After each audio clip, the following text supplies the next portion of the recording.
Wih, bisa dikit nih. Aduh, terima kasih banget nih.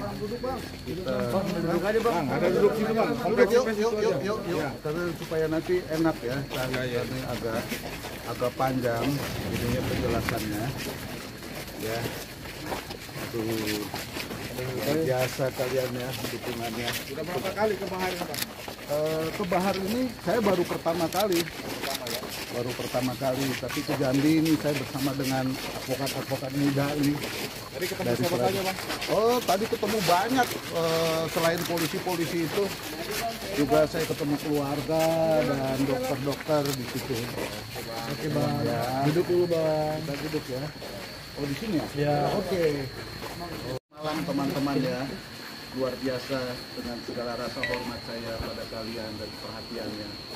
Ada beberapa hal yang saya akan kemukakan. Yang pertama soal perkembangan penanganan kasus ini, dan yang kedua adalah hasil rapat teknis untuk hal-hal yang akan kita lakukan besok sebagaimana yang dinanti-nanti oleh masyarakat dan juga oleh Presiden maupun Menko Polhukam dan Panglima TNI. Yang pertama saya mau menjelaskan soal perkembangan penanganan kasus ini. Ya. Nah, ada 4 aras yang sekarang ini sedang terjadi secara hukum.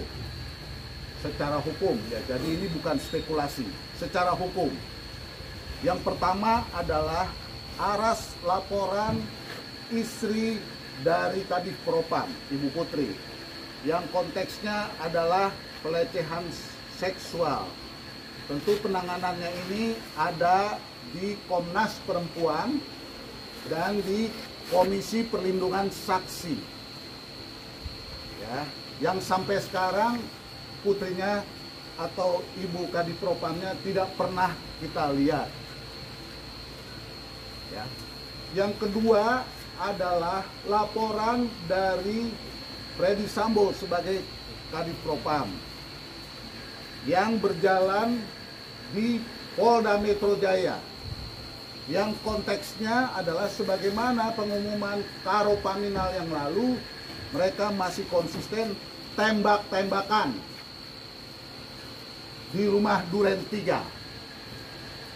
Ya, yang ternyata kalau kita urut dari apa yang diumumkan oleh Kapolres, otopsi sudah mereka lakukan, visum katanya sudah mereka lakukan.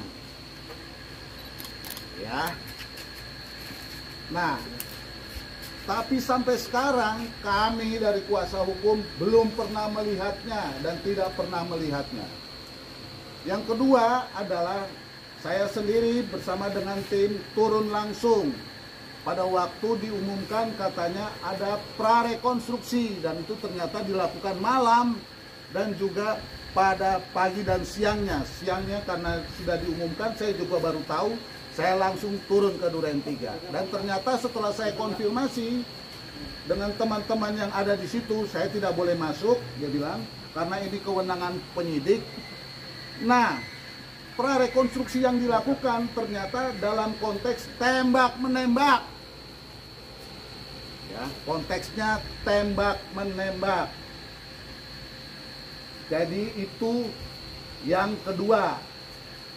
Yang ketiga adalah aras yang dilakukan oleh Mabes Polri, di mana kami sudah membuat laporan sebagai kuasa hukum, kemudian dilakukan pemeriksaan pertama. Jadi tidak ada gelar sebenarnya, pemeriksaan pertama mereka lengkap sekali itu di Mabes. Undangannya adalah undangan pelaporan pertama kami yang diterima oleh banyak sekali. Generalnya ada 11 lebih di situ. Pusdokes, Cyber, Kadif Humas, Kompolnas di situ juga ada, Dir Pidana Umum, kemudian Wakabareskrim pada waktu yang mengatakan bahwa kasusnya ditarik ke Mabes semua. Ya, kasusnya ditarik ke Mabes semua.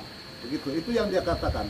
Kemudian kami lanjutkan pada waktu itu pemeriksaan dalam konteks pelaporan dan penyelidikan sampai jam 2 pagi.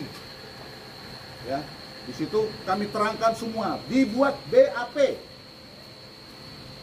Ya. Dan ternyata setelah sehari kemudian tim penyidik berangkat untuk memeriksa keluarga di sini. Dan kemudian diumumkan bahwa keluar, dinaikkan bahwa tindakannya menjadi penyidikan pada waktu itu. Ya, penyidikan. Akan tetapi aneh, katanya diambil alih semua oleh Mabes Polri. Ternyata prarekonstruksinya masih Polda. Ya, ini juga jadi satu pertanyaan. Karena itu makanya saya klarifikasi, ini bukan fitnah. Saya sendiri yang turun dan penting untuk kita jelaskan semua di sini agar masyarakat menjadi jelas. Ya, agar menjadi jelas. Aras yang keempat adalah apa yang dilakukan oleh Komnas HAM. Ya. Komnas HAM mengambil inisiatif sendiri sesuai dengan mekanismenya yang katanya mereka melakukan pemantauan dan penyelidikan sesuai dengan undang-undang Komnas HAM. Ya. Konteksnya juga masih tembak-tembakan, walaupun mereka juga sudah mendengarkan keluarga korban, ya, dan mengklarifikasi itu. Dan kalian sudah dengar bagaimana pada hari ini mereka memeriksa para ajudan, ya, dan sudah diperiksa juga ternyata dokter yang melakukan otopsi pertama, ya, yang ternyata di dalam penjelasannya menimbulkan banyak pertanyaan-pertanyaan. Kami ini keluarga, terutama orang Batak yang perantauan, kalau soal formalin itu bukan barang baru itu.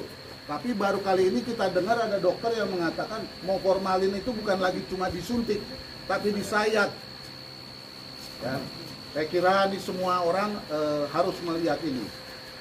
Saudara-saudara sekalian, dari 4 aras itu, 3 yang secara hukum yang tadi saya katakan pelaporan itu, ya, itu ujungnya harus dibawa ke pengadilan. Harus dibawa ke pengadilan.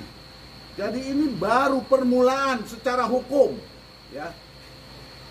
Jadi saya kira ini harus dipantau dan dilihat. Dan saya mulai mempertanyakan kepada Pak Menko Polhukam dalam hal ini sebagai pejabat dari Kompolnas, katanya diawasi, ya. Rapat bersama dengan kami diambil alih, tapi ternyata Polda masih jalan.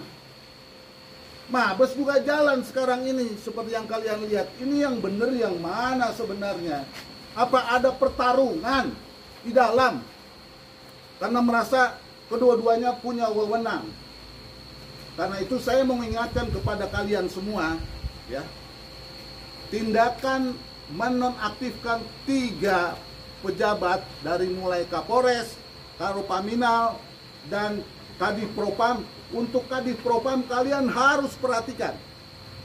Karena dia bukan hanya Kadif Propam, tapi dia ketua Satgas Merah Putih yang luar biasa.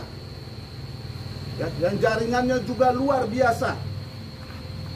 Apakah kekuatan ini yang berkoordinasi dengan Kapolda yang kalian pernah viralkan dan gambarnya ketemu, itu ternyata bukan cuma elus kepala dan bertemu, bisa juga itu koordinasi. Itu tanda-tanda petunjuk bagaimana Polda juga tetap jalan. Ya, Kompolnas kalau begitu memperhatikan atau mengawasi apa? Ya, kalau ini dua-duanya jalan. Ya, ini 4 ini perkembangan penanganan kasus ini yang terakhir. Ya, perkembangan mutakhirnya. Yang kedua, saya mau menjelaskan persiapan besok. Tadi keluarga dan dokter dan para penyidik serta pejabat-pejabat yang ada sudah rapat